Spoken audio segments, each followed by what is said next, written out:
The evidence points that they knew it was coming and did nothing about it. The evidence points that there is explosive material in the rubble of the World Trade Center and nobody's investigating it. The 9/11 Commission had nothing but politicians, not an engineer, not a physicist, not a family member, not a victim, not a first responder, only politicians. That is a problem. It's not properly investigated. The 9/11 Commission report reads like a novel. I mean, come on, there's no real information in that. And anything that we try to put out, I mean, you guys just simply knock us down. And again, the best way that Dylan put it is that why are we fighting? Why are we going back and forth between? No, we are, because this piece is going to air, and we already know what the piece is we going to already do. know what you guys are going to do. Just by the questions you asked us, it's very clear what your agenda is. So the only question is, are you going to continue attacking us, and are you going to keep doing the same thing that the media's done for years, or are you actually going to try and get some justice?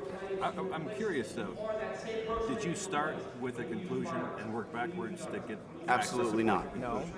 No, our film was created by accident, was created by finding information when trying to research a different story. These things are out there. The information was just out there. And tell us how your film started. How did it begin? You want? I got it.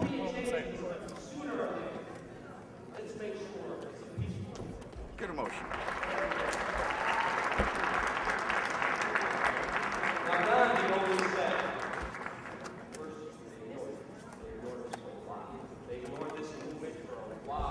What was the question again? Oh, how did the film start? The genesis. It was good. Okay. The film started. Oh, good. The film started. What's the genesis of your movie? Your film? The film started by accident. It essentially was Dylan writing a script about 3 kids that were trying to make a change, that they knew something and were trying to let the public know about it. In doing so, just simply researching the events of 9/11, the information became apparent that there's other angles, there's other things that could have happened. Did you start off trying to make a fictional film?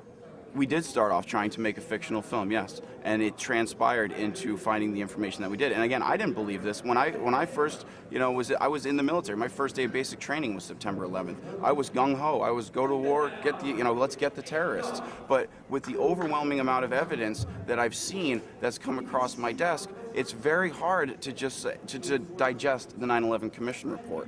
And again, whatever is out there, the science is irrefutable. I feel. Where are you guys going with this? What do you think you're going to accomplish with this? We've already accomplished more than we ever tried to accomplish. All we wanted to do was How many people have seen your film? hundreds of millions of people. It's been translated into over 20 languages. It's hit every corner of the earth because of Google and YouTube. And people come after us and they say, well, how could you make a documentary? How could you benefit from the death of other people? The only difference between us and ABC News, you guys made a documentary about 9/11 as well, is that we give it away for free. We ask people to copy it, distribute it, and that's our opinion. So it's gone viral. It went viral and back.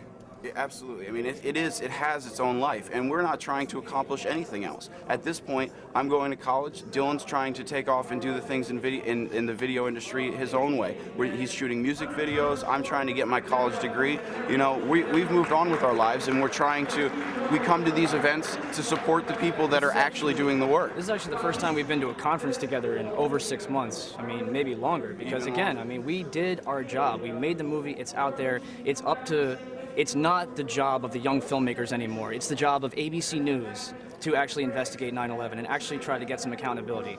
What do you think about the fact that someone like John Patrick Bedell, who shares some of these beliefs, tries walking into the Pentagon loaded with ammunition and is shot by Pentagon? Well, first of all, we don't know exactly what he believed. We know that the news said that he might have been a truther, but that's it. That's all we know. I don't support violence. It's that simple. Do you? I think it's very interesting what's happened in this case, and I don't know, like Dylan said, I don't know his beliefs or whether he was a real truther or not, but what's interesting is I've heard 9/11 truth more in the last 7 days on the news, or the last couple days in the news, than I have in the last 7 years. So what? Because what they're trying to do is they're trying to already equate us with this man and trying to say that the 9/11 truth movement is a militia gun-toting anti-government conspiracy theory. That couldn't be anything farther from the truth. I'm a constitutionalist. I want the Constitution back to the way it was. Freedom of speech and everything like that. There should be nothing else held out against the American people. I mean, Cindy Sheehan is here. What more do you need to know? don't know what that has to do with anything. Well, because Cindy Sheehan supports the 9/11 Truth Movement, and I think Cindy Sheehan is pretty obviously anti-violence. Look, we're a peaceful movement, and just because someone picks up a gun and shoots people and the news decides to say, hey, he was a truther, that doesn't suddenly mean all of us are ready to pick up guns. But it's so funny that when we try to do good things, when we donate money to the first responders, or we try to, you know, on the anniversary, try to show support and educate other people, just about our idea, just the idea to think, just the idea not to digest the main thing, that we don't get any coverage. That, you know, the Tea Party convention got every single organization there because it was, you know, do you know where the Tea Party started? It started in the 9/11 Truth Movement of us dumping the 9/11 Commission report into the Boston Bay. So, you know, it's interesting how until there's a violent act, now they're going to talk about the 9/11 Truth Movement. Now you guys are here to ask us about it. You didn't care before, but now all of a sudden, now that there's a gunman, it's okay to come to the conference and interview us about it. Where do you see yourself in political? I'm sorry? Where do you see yourself? I mean, some people would think that you're part of the lunatic fringe in American politics. I'm a constitutionalist. I want the restoration of the United States Constitution. I think it's pretty simple. First of all, there is no lunatic fringe political spectrum. What are you talking about? Are you just calling us names, or is that a real... No, I'm asking you, where do you see yourself in American politics? Do you see yourself on the fringes, mainstream? Where do you see yourself? I see myself as a concerned citizen who cares about his country and is sick of seeing the news attack people that want to see justice. It's bottom line. I'm an American, man. I care about my country. And you're convinced that the elected representatives of your country may have helped kill innocent people? Yeah, it's a fact. It's happened before. It happened on 9/11, and it's going to happen again. It's going to happen again. How? Inevitably. How? Sure, okay. Well, let me draw you a map. How am I supposed to say how it's going to happen? I don't know, but it has happened before. It happened on 9/11, and it will inevitably happen again. History repeats itself. Let me just ask you one last question. What about all the people on the planes who were killed? They're dead. They're dead. We don't question that at Yeah, all. what are you trying to put in our mouths now? I'm just asking. No, you're not. Why are you asking us that? It's a question. It's my job. No, I know, but why did you ask us that question? No sinister motive. Good. The people are dead. It's an absolute tragedy. Last word?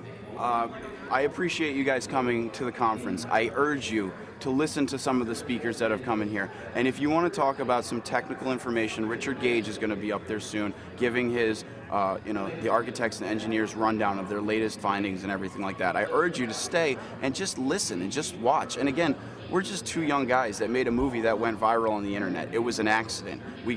I wouldn't even call it lucky. We've been berated through the media. We've been given death threats. We've been called every name under the sun. I am a veteran of the United States. I have done more for this country than 95% of the people that live here. And all I'm trying to do is get some justice for the people like Bob McIlvaine who are crying on stage asking the United States government to simply investigate what they should have investigated in the first place properly. It's not that difficult.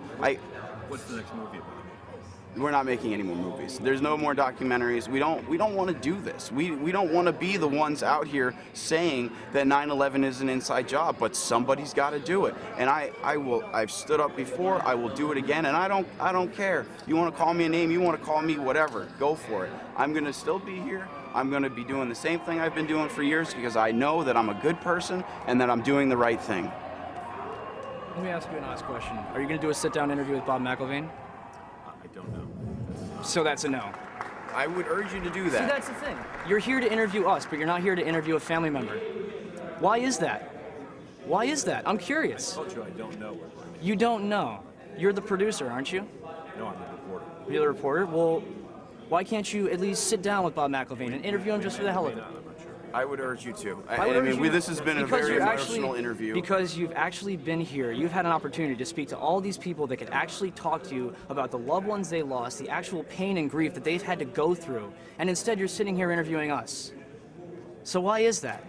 Why is it easier to interview us than the actual people who were affected by 9/11? Because you don't want to interview them. Do our jobs. We'll let you do it. No, I don't You're think not so. letting Because you're us. not doing your job. You are not doing your job. Either way. Plain and simple. Thank you. Nice interview. Nice to meet you. Thank you. Good. Sometimes screaming at people that they're going to be dead in the FEMA camps.